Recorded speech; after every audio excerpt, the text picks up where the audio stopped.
a Democrat congressional district, and the Republicans said, oh, damn this, we're adding Utah State Supreme Court justices, and the legislature approved it, governor signed it into law.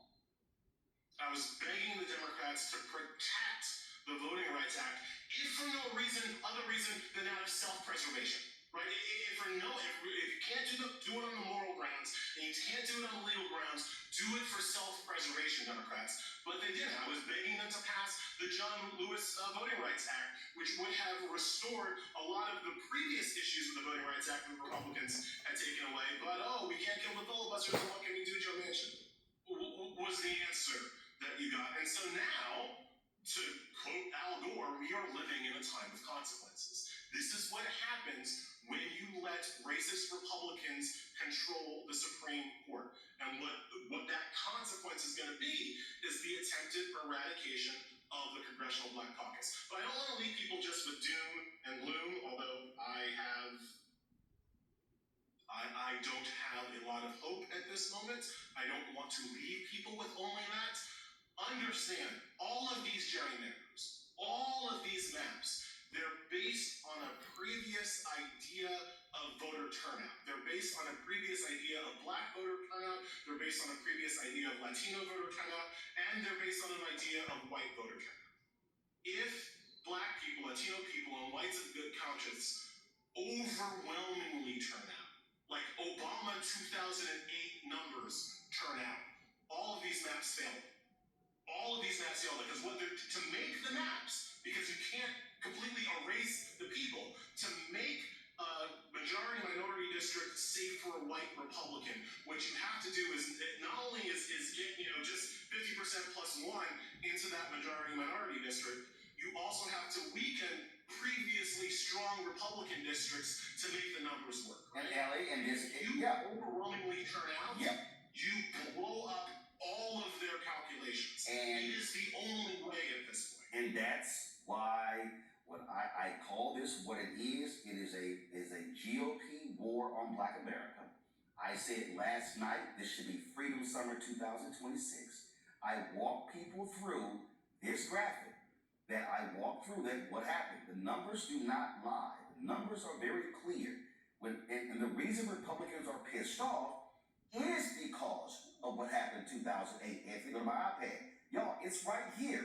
You see right there, 2008, 2012. The black line, that's black people. The blue line, it's white people. 2008, so y'all, the blue line is black. The black line is white. You see right here, 2008, 2012, where you have black people outvoted white people. Now, here's the deal. They pissed off Latinos. Latinos are way down here. Latinos were under 40 or 50% in 2008. They exceeded 50% in 2020, went back down to 2024. And what I have been saying, point blank, Ellie, is that this right here, this graphic right here, white is black, black is blue. If black people turn out in massive numbers, they're screwed. Because you have to move people. If the South Carolina wants to get rid of Clyburn's district, you got to figure out what to do with a lot of black people.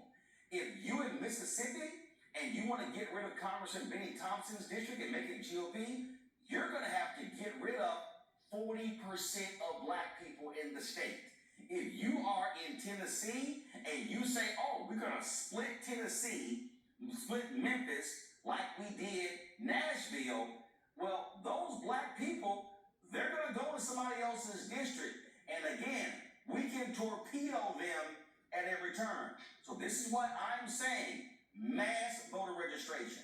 This is what I am saying, every single week in every single city, in every single southern state, there should be town halls, voter citizenship training, walking people through the issues and getting them to understand that we can kick their asses at the ballot box. And it also means that North Carolina re-elect Anita Earls to North Carolina Supreme Court. And in 2028, when those 3 Republicans are up on the ballot, take all 3 of them out at the ballot box. It means Georgia. It means Georgia on May 19th having those two candidates, we had one on last night. One name is Miracle, one name is Jan. Elect them to the Georgia Supreme Court. Yo, this is warfare, Ellie, and people gotta be on warfare footing. It's the only way. I cannot emphasize enough. There is no more legal recourse. The Supreme Court is showing their ass. All right, they are here to bring the hammer of white supremacy. There are no more lawsuits. There's no more. That avenue is functionally closed. And frankly, there are no more candidates, right? Like we can talk all the time we want in the off years about how we need these candidates and that candidates and better it doesn't matter at this point. All that matters is turnout.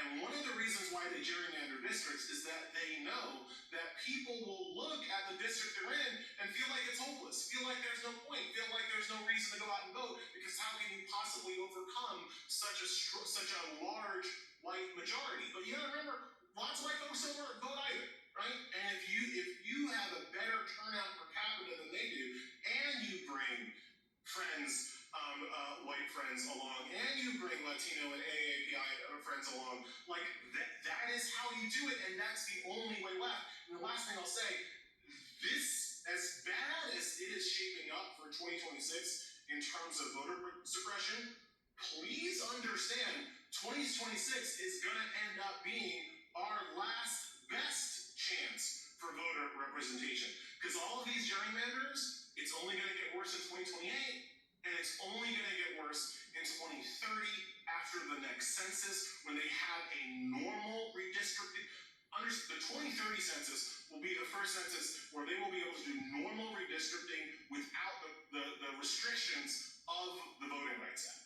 So it only gets worse from here. If you can't win here, if you can't win now, if you can't win in 2026, it only gets worse going forward. And Ellie, this is also why finally you have folks waking up. Democrats in New York, you have to run the table. Democrats in Illinois, run the table. To that asshole Senate president in Maryland, get your ass in gear and stop protecting that one Republican seat, because they don't give a damn about one Democratic seat in other states. It means California, yeah, go for a 52-0 map. That's what you do. Yep, it's absolute hardball.